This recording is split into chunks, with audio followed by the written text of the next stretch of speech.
So here we are back. We've already stirred this for 4 minutes. So you can see it's very liquidy. And now comes the super fun part.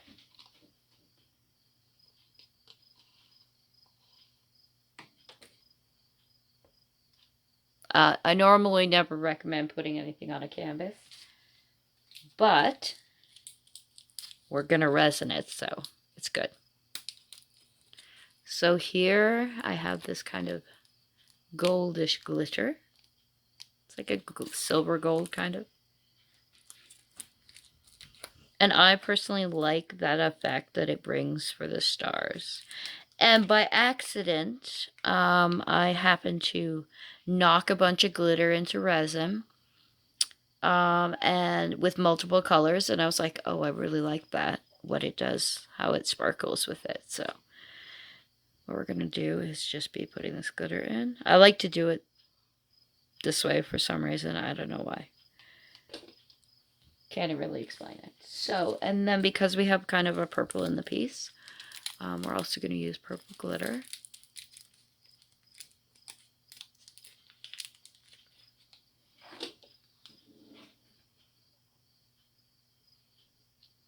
Soon I'm going to be getting in some fancier glitter. And I cannot wait for that Floetrol order to come in. I'm super excited. So we're just going to go ahead and use the rest of this for fun. Now look at that. Isn't that the most beautiful thing you ever saw?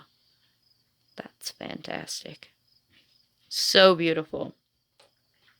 Oh, glitter resin. Amazing. So we're just going to go ahead and stir this up. Now it looks like it's completely changed, you know. It's going to go probably very purple. And you're like, what if it covers the piece? You can't see it. You will. And it's going to bring something really awesome with it. So here we are. We're stirring it up. Oh, baby, look at that sparkle. That is amazing. For me, seeing a pour that I really loved that I did with some glitter sparkle, it's just living for me. So anyways, we just stir it up a little bit. So you want to look at how much sparkle. It's not about how much you're pouring in the cup, I find, but how much when you stirred it, which is awesome. And there's not too many of those really awful chemicals in it. Anyway, so it's the one that I use for the most part. So what you're going to do is you have to have the exact amount of each. That's super important. If it's off, what's going to happen is it's not going to cure properly. So it might actually remain sticky forever unless you re-resin over it. So what I do, because we've used silicone in this previous pour, what I like to do is, well, I'm a mom to a toddler, so wipes for everything. Oh my goodness, could cure the world almost. Yeah, no, they're just super great for cleaning, and I use them quite a bit.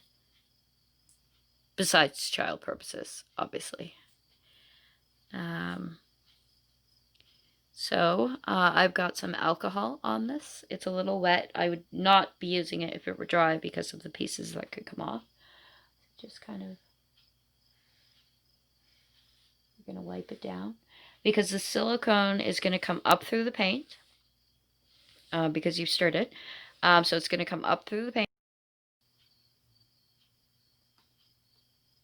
Look at it. It's like midnight stars. It's so beautiful.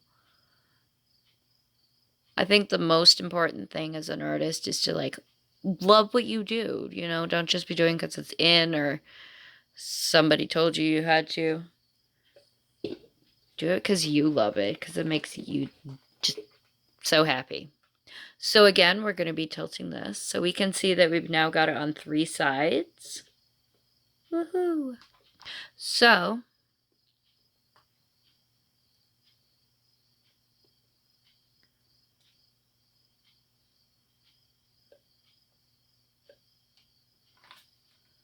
when you tilt it like this, you just got to be careful that it doesn't start flying off the canvas.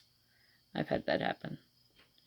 And also, if you're a sweater person, I strongly urge you, don't be like Carlissa and have so many sweaters that you've ruined.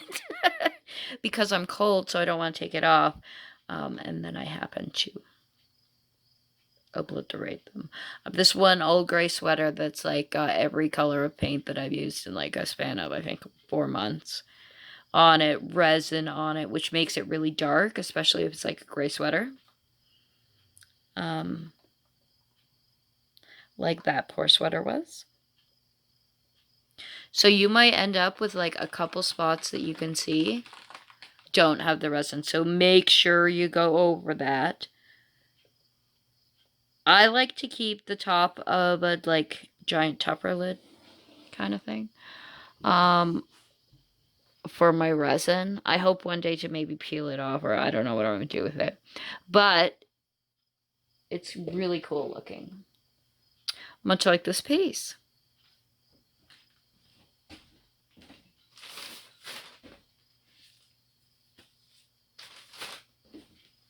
So it is messy. The thing about my biggest tip, if you are gonna, I mean, you shouldn't not wear gloves, but if you did, make sure you wipe it like right away.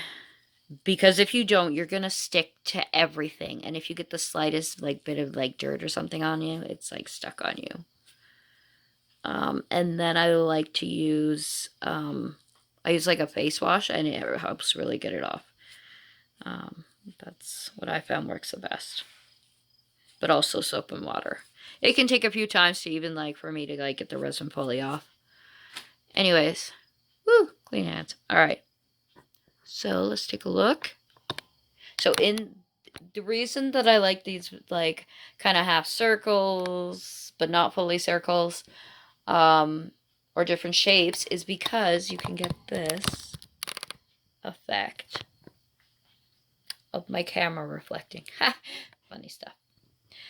Anyway, so you can get this effect. It's just like stars, like I said, stars in the sky. And because you use 2 colors, when it dries, see if I can get that a little bit. You've got a little bit of sparkle going on. When it dries, you're going to see it pop so much more. And the purples are going to really go with the purple on here. Isn't that gorgeous? Anyways, so for mine, I usually let them sit for at least 2 days. You don't want to come along and be like, hey, I wonder if it's dry, and stick your whole hand on it. You want to come along, and what I do to check if it's dry is I'm going to be touching the edges here. Because if it's the lower edge, you're not going to see it, even if it does leave a fingerprint. Whereas if you do something in the middle, it's going to really mess up your piece. So